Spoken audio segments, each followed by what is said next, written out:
Alors le titre du message aujourd'hui, c'est les attributs d'un bon père. Les attributs d'un bon père. En fait, aujourd'hui en France, je suis vraiment calé sur la France, c'est la fête des pères. Et donc je voulais vraiment honorer les pères et parler des attributs d'un bon père. On avait déjà vu, je ne sais pas si vous vous souvenez, mais les attributs d'une bonne mère, quand c'était la fête des mères. Et je vous encourage à l'écouter si vous ne l'avez pas encore écouté, parce que si vous êtes justement un mari, c'est important de savoir quels sont les attributs d'une bonne mère. Si vous êtes une femme, c'est important de savoir les attributs d'un bon père. Et même pour les enfants, pour les personnes en général, c'est des messages très importants sur la famille. Donc je vous encourage à regarder les attributs d'une bonne mère si vous ne l'avez pas vu. Aujourd'hui, on va parler des pères. Et je l'appelle les attributs d'un bon père. Et ça pourrait être un père psaume 23. Parce qu'on va aller dans le psaume 23. D'ailleurs, je vous invite à aller dans le psaume 23 si vous voulez dans la Bible aujourd'hui. Et gardez quelque chose dans le psaume 23 qu'on va y revenir. Et on va beaucoup parler du psaume 23 parce que justement dans ce psaume, on va voir il y a toutes les qualités requises pour être un bon père chrétien. Et ce qui m'a inspiré beaucoup ce message, c'est que j'ai écouté un message du pasteur Anderson qui s'appelle Being a Psalm 23 Husband, qui est vraiment excellent je trouve, et qui parle justement d'être un mari psaume 23 et donner en 6 points les qualités justement d'un bon mari. Et je trouve que ça s'applique vraiment clairement aussi au fait d'être un père. Et justement, on va l'appliquer au père aujourd'hui. Et ça pourrait s'appliquer à être un bon mari aussi. Donc c'est important qu'on ait des bons enseignements comme ça en français sur le fait d'être une mère, le fait d'être un père et la vie de famille en général, quelque chose d'essentiel et quelque chose qui est très important aux yeux de Dieu. Donc on va lire le psaume 23 pour commencer. Le psaume 23, donc on connaît, qui nous dit, et on va voir justement sous un nouveau regard, « Le Seigneur est mon berger, je ne manquerai de rien. Il me fait coucher dans de verts pâturages, il me conduit près des eaux tranquilles. Il restaure mon âme, il me conduit dans les sentiers de droiture à cause de son nom. Oui, bien que je marche à travers la vallée de l'ombre de la mort, je ne craindrai aucun mal, car tu es avec moi, ton bâton et ta houlette me réconfortent. Tu prépares une table devant moi en présence de mes ennemis, tu oins ma tête d'huile, ma coupe déborde. Assurément, la bonté et la miséricorde me suivront tous les jours de ma vie, et je demeurerai dans la maison du Seigneur pour toujours. » Donc bien sûr, ce célèbre psaume parle du Seigneur Jésus-Christ, de Dieu en général aussi. On sait que Dieu est notre berger, que Jésus-Christ est notre berger. Et on va le voir sous le regard d'un père aujourd'hui. On va voir 6 attributs d'un bon père à travers ces 6 versets. Et pour commencer, je vais faire un point, parce que je l'avais fait aussi pour les mères, mais un bon père est un bon mari. Donc même si vous n'êtes pas père, c'est un message qui est important parce que c'est aussi s'améliorer en tant que mari. Parce qu'un bon père est un bon mari. J'avais parlé qu'une bonne mère, c'est une bonne épouse, mais un bon père, c'est avant tout aussi un bon mari. On va voir quelques versets pour introduire ce sujet. Dans Éphésiens chapitre 5, je vais lire quelques versets où il est dit au verset 23 « Car le mari est la tête de la femme comme Christ est la tête de l'Église et il est le sauveur du corps. » Versets 25 à 29 « Marie, aimez vos femmes comme Christ aussi a aimé l'Église et s'est donné lui-même pour elle, afin qu'il puisse la sanctifier et l'épurer en la nettoyant d'eau par la parole, afin qu'il puisse la présenter à lui-même, une église glorieuse, ayant ni tache, ni ride, ni rien de semblable, mais qu'elle soit sainte et sans défaut. Ainsi les hommes doivent aimer leur femme comme leur propre corps. Celui qui aime sa femme s'aime lui-même. Car aucun homme n'a encore haï sa propre chair, mais la nourrit et la chérit comme le Seigneur pour l'Église. Donc on voit ce beau passage, justement, on voit qu'est-ce que c'est qu'un bon mari. On voit que le mari, bien sûr, est la tête de la femme. Le mari est le leader, c'est le chef de la maison, c'est le leader de la maison. C'est lui qui doit guider la maison. Comme Christ est la tête de l'Église, parce qu'au-dessus de l'Église, c'est Christ qui est au-dessus. Et il est le sauveur du corps, bien sûr. Et on voit qu'on doit aimer nos femmes comme Christ a aimé l'Église. Donc on voit justement quel amour on doit avoir pour nos femmes comme Christ a aimé l'Église. Donc c'est vraiment un amour qui est fort. On sait que Christ a donné sa vie pour l'Église. Donc en tant que mari, on doit être capable de donner notre vie aussi pour notre femme. On doit être capable de se sacrifier pour nos femmes. Et on voit donc dans ce passage, donc on doit aimer nos femmes en tant que mari, comme Christ a aimé l'Église. On doit aussi se donner, comme je l'ai dit, pour elle. On doit la nourrir et la chérir. Donc quand on a une femme, on doit nourrir et chérir notre femme. En fait, Dieu nous donne la responsabilité en tant qu'homme de prendre soin de notre femme. Donc c'est notre rôle, notre responsabilité en tant que mari, de prendre soin de notre épouse, de la nourrir, de la chérir, de les aimer. Et donc notre femme doit se sentir aimée et chérie. C'est très important que notre femme ressente cet amour qu'on a pour elle et qu'on la protège et qu'on la chérit. Et dans Éphésiens chapitre 5, verset 33, donc un peu plus loin, il est dit « Néanmoins que chacun de vous en particulier aime ainsi sa femme comme lui-même et que la femme prenne soin de révérer son mari. » Donc en tant que mari, on doit aimer notre femme comme nous-mêmes. Et on sait bien sûr que la Bible dit qu'on est une seule chair quand on est mari et femme. Et Colossiens chapitre 3, verset 19 nous dit « Marie, aimez vos femmes et ne soyez pas aigris contre elles. » Et pour finir d'introduire ce sujet, on va lire 1 Pierre chapitre 3, verset 7. « De même, vous, Marie, demeurez avec elle selon la connaissance, rendant honneur à la femme comme à l'être plus faible et comme étant héritiers ensemble de la grâce de vie, pour que vos prières ne soient pas empêchées. » Donc en tant que mari, on doit rendre honneur à nos femmes et on doit comprendre que nos femmes sont plus faibles, plus fragiles. Un homme est plus fort qu'une femme, et donc on doit prendre soin d'elle et savoir que justement, elle a plus de faiblesse qu'un homme. Donc ça pourrait faire un message complet, je veux juste introduire cette notion de mariage, cette notion de mari et femme, ça pourrait vraiment faire un message complet sur la notion d'époux, sur la notion de mari.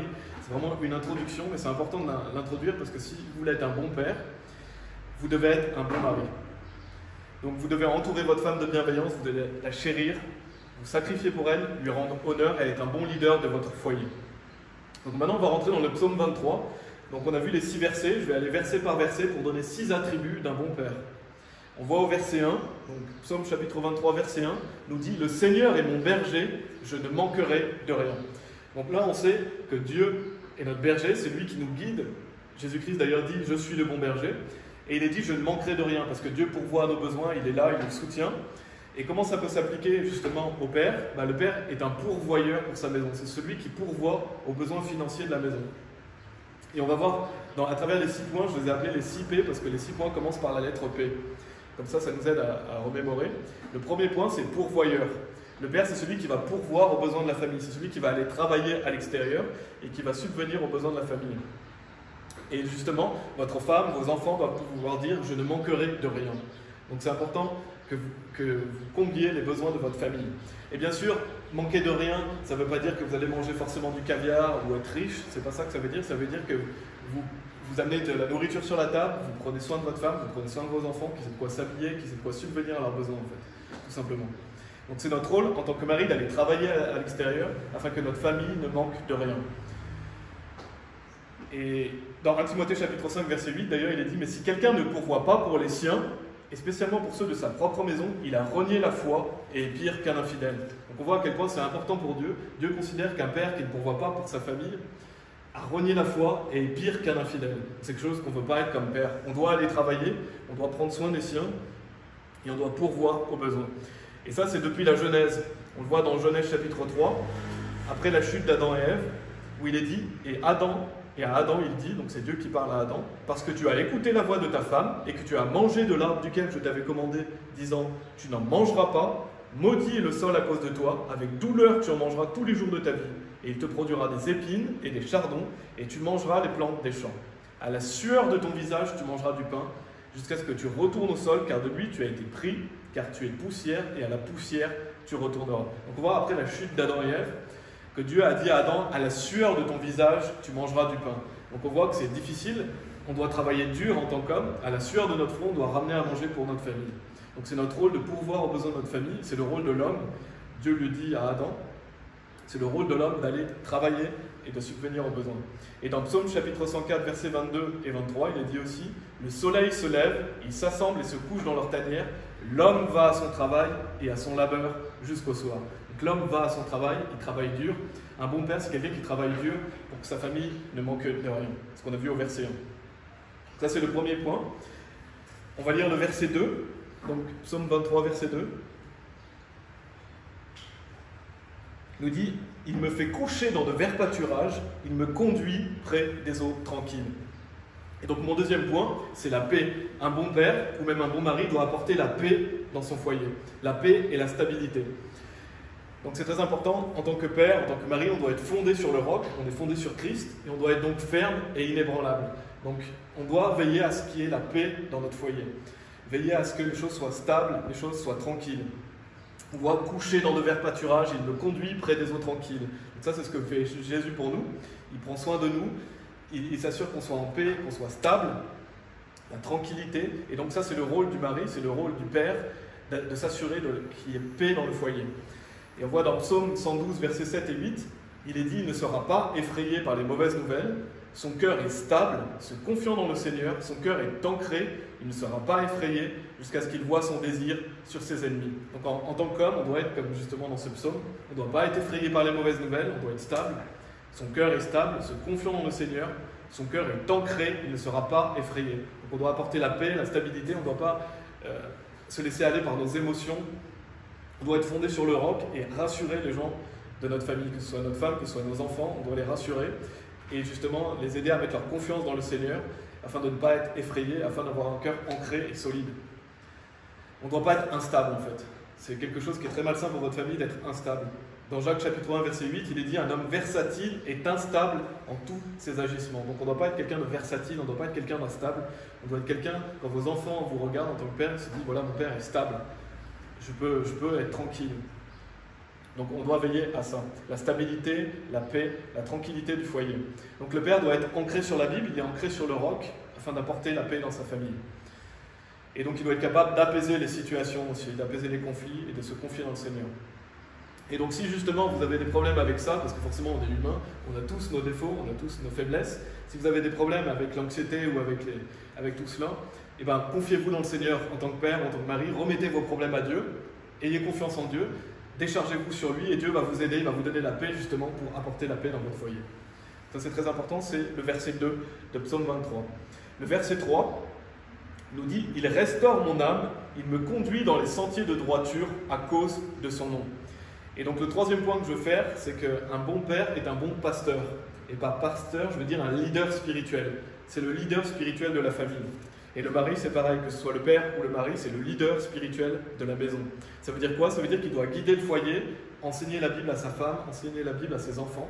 Donc il doit être capable de répondre aux questions de ses enfants, aux questions de sa femme. Et donc il doit veiller à ce que sa maison marche avec le Seigneur. Le rôle justement du leader, c'est de veiller à ce que les personnes de son foyer marchent avec Jésus-Christ. Il est dit, il restaure mon âme. Donc, comment on restaure notre âme? Par la parole de Dieu. C'est le renouvellement de l'intelligence, c'est le fait de prendre justement son enseignement de la Bible. Il me conduit dans les sentiers de droiture. Donc le bon berger et le pasteur de sa famille conduit sa famille dans le sentier de droiture, il conduit sa famille dans le sentier de justice. Il veille à ce que tout le monde marche avec Jésus-Christ. Et d'ailleurs, Josué, qu'est-ce que nous dit Josué dans l'Ancien Testament? Mais quant à moi et ma maison, nous servirons le Seigneur. Donc en tant que père, en tant que mari, on doit se dire, voilà, moi et ma maison, on sert le Seigneur. Ce n'est pas négligeable. En tant que père, on doit veiller à ça, à ce que notre maison serve l'Éternel. Et dans 1 Timothée chapitre 3, verset 4, si vous lisez la Bible, pardon, vous pouvez aller dans 1 Corinthiens chapitre 14. Je vais lire 1 Timothée chapitre 3, verset 4. C'est les qualificatifs d'un bon pasteur, enfin d'un pasteur même, tout simplement. Il est dit qu'il dirige bien sa propre maison, ayant ses enfants soumis avec toute gravité. Donc un pasteur doit être quelqu'un qui dirige bien sa propre maison et qui a ses enfants soumis avec toute gravité. J'en avais parlé aussi dans le message d'être une bonne mère. Quand le père est présent, c'est lui qui dirige la maison. Quand le père est absent, c'est la mère qui dirige la maison. Et donc, cet attribut d'un pasteur, c'est un attribut d'un père aussi. Parce qu'en tant que père, vous êtes le pasteur de votre famille, vous êtes le leader spirituel. Donc, vous devez bien diriger votre propre maison. Et vous devez avoir vos enfants soumis avec toute gravité. Vous devez veiller à ce que vos enfants soient disciplinés et marchent avec Dieu. Les enfants doivent obéir aux parents et le père doit s'assurer de ça. Le père et la mère doivent être ensemble. Les enfants doivent obéir aux parents. Et dans 1 Corinthiens chapitre 14, versets 34 et 35, il est dit donc que vos femmes se taisent dans les églises, car il ne leur est pas permis de parler, mais il leur est commandé d'être obéissantes, comme aussi le dit la loi. Et si elles veulent apprendre quelque chose, qu'elles interrogent leur mari à la maison, car c'est une honte pour les femmes de parler dans l'église. Donc on voit que le mari, en tant que leader spirituel, il doit être capable d'enseigner sa femme à la maison. Il doit être capable de répondre à ses questions, il doit être capable de lui expliquer la Bible. Et qu'est-ce que ça veut dire? Ça veut dire qu'en tant que mari, en tant que père, vous devez vous assurer de mieux connaître la Bible que votre femme. Parce que comment vous pouvez l'aider si votre femme connaît mieux la Bible? Donc vous assurez de lire la Bible, de bien la connaître pour être capable justement de diriger votre foyer et d'enseigner dans la droiture les personnes de votre famille. Donc c'est important d'être capable d'aider spirituellement ses proches. Proverbe 22,6 nous dit « Éduque un enfant selon le chemin qu'il doit prendre, et lorsqu'il sera âgé, il ne s'en écartera pas. » Donc non seulement en tant que leader spirituel, vous devez veiller à ce que votre femme marche avec Dieu, vous devez l'aider spirituellement, lui enseigner la Bible, mais aussi avec vos enfants. C'est le rôle d'un père d'éduquer ses enfants selon le chemin qu'il doit prendre. Donc de s'assurer que ses enfants apprennent la Bible, lisent la Bible, comprennent la Bible aussi. Et donc ça c'est un point important d'enseigner et d'éduquer ses enfants selon le chemin qu'ils doivent prendre. Éphésiens chapitre 6, verset 4 nous dit aussi dans le Nouveau Testament « Et vous, pères, ne provoquez pas vos enfants au courroux, mais élevez-les dans l'instruction et l'admonition du Seigneur. » Donc on doit élever nos enfants dans l'instruction et l'admonition du Seigneur. Donc ça commence à un tout jeune âge, vous devez enseigner la Bible, lire la Bible à vos enfants, et vous assurer aussi qu'ils lisent la Bible par eux-mêmes. Vous devez en fait vouloir que vos enfants aiment Dieu, et que ça vienne aussi d'eux-mêmes. Donc c'est important que vos enfants obéissent. Donc vous pouvez leur dire voilà ce que Dieu a dit, vous devez obéir parce que c'est un commandement de Dieu. Il faut leur expliquer aussi pourquoi. Pourquoi il faut obéir à Dieu, aller dans la parole de Dieu, leur montrer. Parce que c'est bien que vos enfants obéissent, mais il faut aussi qu'ils comprennent pourquoi ils doivent obéir. Et où est-ce que c'est écrit dans la parole de Dieu. Je peux prendre un exemple tout simple. Et si vous avez une fille, vous devez vous assurer en tant que père que votre fille s'habille en robe, qu'elle ne porte pas de pantalon. Et donc pour ça, qu'est-ce que vous devez faire? Lui expliquer pourquoi. Parce que quand elle va voir les autres enfants, elle va se dire mais pourquoi moi je dois m'habiller comme ça? Ben, vous devez lui montrer avec la Bible, vous devez lui expliquer pourquoi, qu'est-ce qui est agréable à Dieu, prendre le temps avec cette personne, avec votre enfant. Et cet exemple, c'est pour illustrer le fait que quand vous expliquez quelque chose à vos enfants, vous lui montrez pourquoi, et vous appuyez ça avec des versets de la Bible. Et on voit qu'il est dit « Et vous, pères, ne provoquez pas vos enfants au courroux ». Donc il faut faire attention, c'est bien d'instruire ses enfants, mais il ne faut pas les provoquer au courroux. Donc il ne faut pas être injuste, il ne faut pas être méchant. Il faut être juste, il faut être ferme, mais il faut que vos enfants vous aiment, il faut vouloir que vos enfants soient agréables à Dieu, en fait qu'ils fassent les choses par amour. C'est important d'élever vos enfants dans l'amour, ne pas les provoquer au courroux, ne pas les provoquer à la colère, ne pas être injuste ou méchant vers vos enfants. Donc en tant que père, on doit passer du temps avec nos enfants, bien sûr, je vais en parler après. Et vous devez vous soucier justement de vos enfants, passer du temps avec eux, vous assurer qu'ils sont bien. Et dans Psaume, pour terminer ce troisième point, dans Psaume 127, versets 4 et 5, il est dit « Comme les flèches sont dans la main d'un homme puissant, ainsi sont les enfants de la jeunesse. Heureux est l'homme dont son carquois en est plein. Ils ne seront pas honteux, mais ils parleront avec les ennemis au portail. » Donc on est dans une société qui dit « Voilà, les enfants c'est un poids, les enfants... Pourquoi avoir des enfants? Vous allez perdre votre temps, ça va vous prendre votre temps. » Ben, c'est pas ce que dit la Bible. La Bible dit « Heureux est l'homme dans son carquois en est plein. » Donc c'est bien d'avoir une grande famille, c'est bien d'avoir des enfants. C'est une bénédiction. Rappelez-vous en tant que père que c'est une bénédiction d'avoir des enfants. Dieu vous les a donnés pour que vous puissiez en prendre soin. Ça c'est mon troisième point. Le père est le pasteur de la famille, c'est-à-dire le leader spirituel. Le quatrième point, c'est la protection. Le père est celui qui protège sa famille. Il doit être le protecteur de la famille. Vous devez protéger spirituellement, comme on l'a vu. Donc, vous protégez spirituellement votre famille en vous assurant qu'ils marchent sur le chemin de la droiture, en étant un bon leader spirituel. Mais vous devez aussi les protéger physiquement. Et donc, vous devez être prêt à défendre vos proches. Donc, que vous soyez père ou mari, vous devez défendre votre femme, vous devez défendre votre proche. Et comment vous pouvez faire cela? En vous procurant une arme, ou alors en allant faire des sports de combat, en connaissant au moins des techniques de défense basiques. Parce que vous devez être capable de défendre vos proches des dangers, des personnes qui sont mal intentionnées. Et on va aller dans le Nouveau Testament, parce que Jésus nous parle de ça. Il nous parle justement des armes, notamment. Et c'est dans Luc chapitre 22, versets 35 et 38. Et il leur dit, donc ça c'est Jésus qui parle, « Lorsque je vous ai envoyé sans bourse et sans sac et sans chaussures, avez-vous manqué de quelque chose ?» Et ils dirent, « De rien. » Alors il leur dit, « Mais maintenant, que celui qui a une bourse, qu'il la prenne, et de même son sac, et que celui qui n'a pas d'épée, vende son vêtement et en achète une.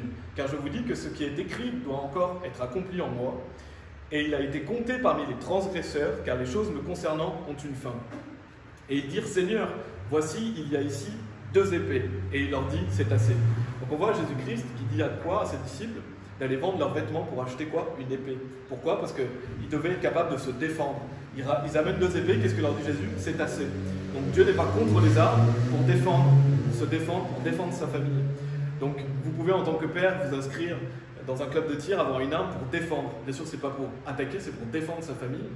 C'est pour être capable que si quelqu'un vient vous attaquer, de défendre votre famille, de défendre vos proches. Ou vous pouvez simplement vous inscrire dans un sport de défense pour apprendre à avoir des techniques de défense simples pour protéger physiquement vos proches. C'est votre rôle en tant que père de défendre votre famille contre les dangers. Et on voit dans Proverbe 21-31, il est dit « Le cheval est préparé en vue du jour de la bataille, mais la sécurité vient du Seigneur. » Donc ça veut dire quoi? Ça veut dire que bien sûr la sécurité vient du Seigneur. Donc Dieu est notre forteresse. J'avais fait un message sur Dieu, notre forteresse, justement qui montre que Dieu est notre protecteur. C'est lui qui nous protège, donc c'est lui qui va nous mettre en sécurité. C'est lui notre rempart. Et bien sûr, Dieu connaît nos faiblesses. Si, il connaît les faiblesses des pères, il sait très bien que certains pères, par exemple, sont plus aptes à défendre leur famille. Dieu connaît nos faiblesses. Il faut avoir confiance en lui. Il ne faut pas tomber dans la paranoïa, mais il faut être prudent. Et tout simplement, donc la sécurité vient du Seigneur, mais quand on voit le début du verset, il est dit le cheval est préparé en vue du jour de la bataille. Donc même si la sécurité vient du Seigneur, le cheval est prêt pour la bataille. Ça veut dire quoi? Ça veut dire qu'en tant que père, si on applique pour les pères, vous devez être prêt à vous défendre. Même si la sécurité vient du Seigneur, vous devez être prêt à défendre votre famille. En fait, ce n'est pas une mauvaise chose. Dieu s'attend que vous soyez capable de défendre votre famille. Donc ça, c'est la protection. Et je voulais souligner aussi un passage que j'aime bien dans Genèse, chapitre 33. Donc vous devez protéger vos proches, mais vous devez aussi en prendre soin. La protection, ça passe par le fait de prendre soin de vos proches. Et c'est dans Genèse 33, versets 13 et 14. J'aime beaucoup ce passage. Il nous dit, et il lui dit, donc c'est Jacob qui parle à Ésaü, et il lui dit, mon Seigneur sait que les enfants sont jeunes, et j'ai avec moi des brebis et ces vaches pleines. Si on les presse un seul jour, tout le troupeau mourra. Que mon Seigneur, je te prie, passe devant son serviteur, et je conduirai doucement au pas du bétail qui va devant moi, et selon ce que les enfants peuvent supporter, jusqu'à ce que j'arrive chez mon Seigneur à Séhir. Et on voit quoi dans ce passage? On voit que Jacob prenait soin des enfants. Il sait que les enfants sont plus faibles, il n'allait pas presser les enfants au-delà de ce qu'ils sont capables de supporter. Il est dit, je conduirai doucement au pas du bétail qui va devant moi, et selon ce que les enfants peuvent supporter. J'aime bien ce passage parce que ça montrait la douceur de Jacob et le fait qu'il reconnaissait qu'un enfant avait besoin qu'on prenne soin de lui. Ça veut dire qu'on ne pousse pas à l'extrême un enfant. On prend en considération le fait qu'il y a des petits-enfants, et c'est ce que faisait Jacob. Donc c'est ça aussi, c'est protéger sa famille. Et à la fin du verset, donc on a lu le verset 4, là c'est pour la protection, il est dit, ton bâton et ta houlette me réconfortent. Et ça on peut l'appliquer, enfin moi je l'applique en tout cas dans ce message, au fait qu'un bon père aussi, c'est quelqu'un qui va corriger, discipliner ses enfants, châtier ses enfants. Il n'y a pas que la mère comme on l'avait vu dans le premier message. Je vous invite à regarder le premier message justement parce que je ne vais pas reparler de ça. Mais on avait vu voilà, la notion de châtier ses enfants. Et un père doit aussi faire cela. Il doit être capable de discipliner, corriger ses enfants. Donc je ne vais pas développer ce point, je l'ai déjà développé dans le premier message. Donc ça c'était le quatrième point, la protection. Le cinquième point, donc on va lire le verset 5 de Psaume 23, qui nous dit « Tu prépares une table devant moi en présence de mes ennemis, tu oins ma tête d'huile, ma coupe déborde. » Et le cinquième point, donc une des qualités requises d'un bon père, c'est le plaisir. C'est-à-dire quoi? C'est-à-dire de veiller à ce que votre famille soit dans la joie, soit heureuse, et d'apporter du bonheur dans votre famille. Je parle aussi dans ce point-là de l'amour, de l'affection que vous devez donner à votre femme et à vos enfants. Parce qu'il est dit, tu oins ma tête d'huile, ma coupe déborde. Et l'huile peut être comparée justement à la joie. Donc le père est quelqu'un qui doit procurer de la joie dans sa famille. Et le mari doit être quelqu'un qui doit procurer de la joie à sa femme. Ça veut dire quoi? Ça veut dire que vous devez faire des activités en famille, de faire plaisir à votre famille, tout simplement prendre un temps d'activité en famille. Jésus, on sait que Jésus est celui qui nous apporte la joie. La Bible dit que la joie du Seigneur est ma force, et on sait qu'un des fruits de l'esprit, c'est la joie. Donc c'est important pour notre âme de faire des activités, de faire des sorties. Et donc en tant que père, on doit veiller à ce que nos enfants, justement, soient dans la joie, soient dans le bonheur et fassent des activités. En fait, vous devez accorder du temps à vos enfants. Et ça, c'est du bon sens, normalement. Les gens le savent. C'est du bon sens que de savoir qu'on doit passer du temps avec nos enfants. Mais malheureusement, il y a des gens qui ne le font pas. Et ça, c'est très important. Et bien sûr, ça ne veut pas dire que c'est que du fun. Non, il y a une balance, il y a un équilibre à avoir, il y a du travail, mais il y a aussi des temps où on doit faire des choses en famille. Donc il faut savoir balancer, équilibrer les choses. Et c'est important aussi de veiller à ce que vos enfants se surpassent. Donc de faire des activités qui permettent à vos enfants de se surpasser afin qu'ils se renforcent, afin qu'ils soient plus forts quand ils seront adultes. Donc un bon père, il prépare ses enfants à l'avenir. Dieu vous a donné des enfants, vous devez préparer vos enfants à l'avenir, aux choses de la vie. Et n'oubliez jamais que vos enfants ne vous appartiennent pas. Ils vous appartiennent parce que Dieu vous les a donnés, mais ils appartiennent à Dieu avant toute chose. Vos enfants, vous les élevez pour Dieu. Et c'est à Dieu qu'ils appartiennent. Et c'est de même, donc un bon père accorde du temps à ses enfants, mais un bon mari accorde du temps aussi à sa femme. C'est important d'avoir des moments ensemble. On le voit dans le livre des Cantiques. Et je vais lire aussi dans Proverbes. Proverbes chapitre 5, qui nous dit au verset 18 et 19 « Que ta fontaine soit bénie et réjouis-toi avec la femme de ta jeunesse, qu'elle soit comme la biche aimante et le chevreuil plaisant, que ses seins te satisfassent en tout temps et soient continuellement transportés par son amour. » Donc en tant que mari, on doit réjouir notre femme, on doit être transporté par son amour.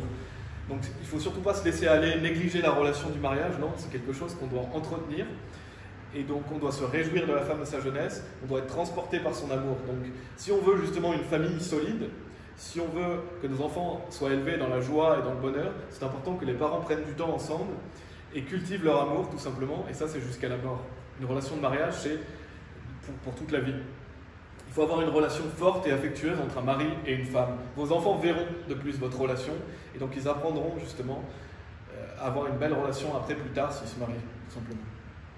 Donc veillez en tant que père au plaisir de votre famille, à la joie, au bonheur qu'il y a dans votre famille, tout simplement. Donc ça c'était le 5e point. On va lire le verset 6. Le verset 6 dans Proverbe 23, qui nous dit « Assurément la bonté et la miséricorde me suivront tous les jours de ma vie, et je demeurerai dans la maison du Seigneur pour toujours. » Et mon 6e point, c'est la permanence. C'est le dernier point. Mais le mari, le père, doit être quelqu'un qui apporte de la permanence.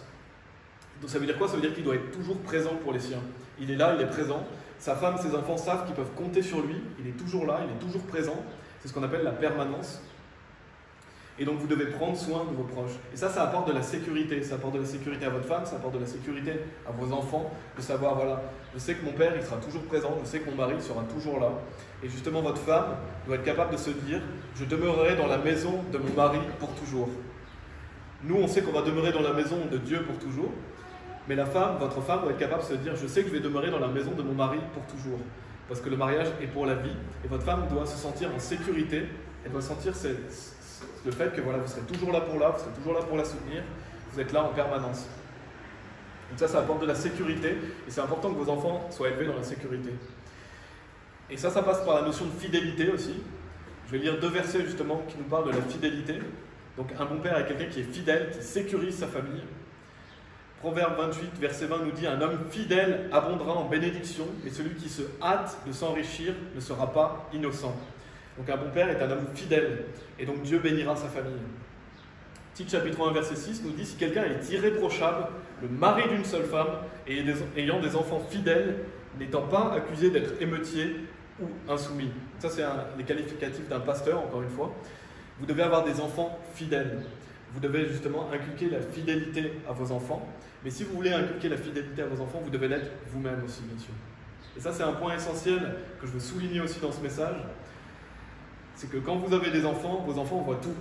Vos enfants regardent votre comportement, ils regardent le père, ils regardent la mère, même des choses que vous ne soupçonnez pas, vos enfants le voient. Ils voient tout, ils observent tout, ils prennent exemple sur vous. Et donc les actes que vous allez faire sont même plus importants que les paroles que vous allez dire. Parce que vous pouvez dire à votre enfant, suis Jésus-Christ, lis la Bible, fais ceci, fais cela, mais si vous ne le faites pas vous-même, ils vont se dire, voilà, mon père ou ma mère est un hypocrite. Et donc vous donnez vraiment un très mauvais témoignage. Et c'est très malfaisant de faire ça, justement. Si vous enseignez des bonnes choses à vos enfants, de lire la Bible, de suivre Jésus-Christ, vous devez aussi le faire vous-même. Vos enfants vont regarder vos actes plus que vos paroles. Donc si vous faites les choses, vos enfants vont prendre exemple sur vous. Donc si vous êtes quelqu'un de fidèle, si vous êtes quelqu'un sur qui on peut compter, vous avez beaucoup plus de chances que vos enfants soient justement des enfants fidèles. Et c'est ce qu'on veut. C'est ce qu'on veut. On veut que nos enfants soient fidèles. On doit montrer l'exemple en tant que parents. Et justement, si vous avez du mal à vivre la vie chrétienne, pensez à vos enfants. Si vous avez des enfants, pensez à vos enfants. Vos enfants, vous devez au moins vivre la vie chrétienne. Vous devez ça à vos enfants, en fait. Parce que vous pouvez détruire la vie de quelqu'un si justement vous-même ne vivez pas la vie chrétienne. Donc rien que par amour pour vos enfants, et bien sûr c'est par amour pour Dieu avant toute chose qu'on fait les choses. Mais ce que je veux dire, c'est que si vous êtes dans un moment où vous n'êtes pas très bien, pensez au moins à vos enfants. Vos enfants regardent ce que vous faites, vivez la vie chrétienne pour vos enfants. Et bien sûr, encore une fois, on doit la vivre pour Dieu avant toute chose. Mais c'est important de s'assurer de prendre soin de nos proches. Et j'ai bientôt terminé, je vais simplement mentionner quelques exemples dans la Bible, justement, qu'on ne veut pas être. Là, on a vu en 6 points, justement, qu'est-ce que c'est qu'un bon père, et je reviendrai à la fin là-dessus. Mais il faut faire attention, parce qu'on voit des exemples dans la Bible d'enfants qui tournent très mal. Et ça, c'est justement, il y en a même qui deviennent des réprouvés. Et pourtant, ce sont des personnes, des enfants, des fois, qui viennent d'hommes de Dieu. Donc on peut voir, j'ai noté quelques versets, mais on peut voir que des enfants vont mal tourner, alors que leur père était un homme de Dieu. Ça veut dire quoi? Ça veut dire que même si vous êtes un chrétien sauvé, si vous faites mal les choses, vos enfants peuvent mal tourner. C'est pour ça que c'est notre responsabilité de s'assurer que tout se passe bien dans notre foyer. Et on a l'exemple d'Élie, dans 1 Samuel chapitre 2 verset 12, où il est dit « Or les fils d'Élie étaient des fils de Bélial, ils ne connaissaient pas le Seigneur. » Donc des fils de Bélial, ça veut dire des fils du diable, ça veut dire des réprouvés. Ça veut dire quoi? Que Élie avait des fils qui étaient malfaisants à l'extrême, c'était des réprouvés. Pourtant, c'était un homme de Dieu. Donc on voit qu'il a raté quelque chose, justement, et on ne veut surtout pas que nos enfants finissent comme ça. On a les enfants de Samuel, pourtant Samuel, il y a beaucoup de bonnes choses sur lui. Ben, les enfants de Samuel, les fils de Samuel vont mal tourner. C'est ce qu'on voit dans 1 Samuel chapitre 8, versets 2 et 3. Or le nom de son premier-né était Joël, et le nom de son second Abijah, et il jugeait à Beersheba. Et notez ce qu'il est dit sur ses fils, et ses fils ne marchèrent pas dans ses chemins, mais se détournèrent après le gain lucratif, et ils se laissaient soudoyer et pervertissaient le jugement. Donc on voit que les fils de Samuel étaient très malfaisants. Ils allaient après le gain lucratif, ils se laissaient soudoyer, ils pervertissaient le jugement. Pourtant, Samuel était quelqu'un de bien, on le voit à travers la Bible. Il a fait beaucoup de choses pour Dieu, mais on voit que ses enfants ont mal tourné. Donc il n'a pas élevé ses enfants correctement. Et c'est ce qu'on ne veut pas être comme père. On ne veut pas être Élie, on ne veut pas être Samuel, et avoir des enfants réprouvés, ou alors des enfants qui finissent vraiment mal. Et si vous appliquez ces 6 points qu'on a vus aujourd'hui, alors justement, vous n'aurez pas des enfants comme ça. Et on peut aussi voir dans Daniel chapitre 6, qu'il y a des très mauvais choix que les pères vont faire aussi, qui vont entraîner leur famille à leur perte. Donc non seulement vous pouvez entraîner vos enfants dans un mauvais chemin, mais toute votre famille aussi. C'est ce qu'on voit dans Daniel chapitre 6, au verset 24. Il est dit « Et le roi ordonna, et on amena ces hommes qui avaient accusé Daniel, donc des personnes qui avaient accusé Daniel, et justement qui voulaient mettre à mort Daniel, parce qu'ils étaient convoiteux, ils avaient de l'envie envers Daniel, et il est dit « Et on les jeta dans la fosse aux lions, eux, leurs enfants et leurs femmes. Et avant qu'ils aient atteint le fond de la fosse, les lions se rendirent maîtres d'eux et brisèrent tous leurs os. » Donc on sait que Daniel a réussi à sortir de la fosse aux lions, Dieu l'a protégé. Mais on voit ici ces personnes, justement, les hommes vont être jetés dans la fosse aux lions, mais il est dit « et leurs enfants et leurs femmes ». Donc ça c'est triste, mais on voit que la mauvaise décision d'un père peut entraîner toute sa famille à sa perte. Et ça c'est une leçon qu'on doit tirer. Et bien sûr ces gens n'étaient sûrement pas sauvés, c'était sûrement pas des chrétiens, mais on doit voir ça et prendre instruction et se dire « voilà, je ne veux pas ça pour ma famille ». En tant que père, je n'ai pas envie que je conduise ma femme et mes enfants à leur perte. Et donc, c'est des choses qu'on doit prendre instruction. On n'a pas envie de faire ces erreurs. Quand vous voyez des erreurs dans la Bible que les personnes font, prenez instruction et ne les faisez pas, justement. Dieu est tellement bon qu'il nous donne des exemples de personnes qui font mal pour qu'on ne reproduise pas ces choses-là. Donc, on doit prendre instruction, on doit prendre réprimande sur ces choses-là, parce que les mauvaises actions que vous pouvez faire peuvent avoir une conséquence désastreuse sur votre famille. Donc ça, c'était pour conclure un peu ces 6 points. En conclusion, donc on a vu qu'un bon mari, un bon père est un bon mari. On a vu 6 attributs sur lesquels on doit travailler. Et bien sûr, en tant que père, on n'est pas parfait. On sait qu'on est humain, on fait des erreurs.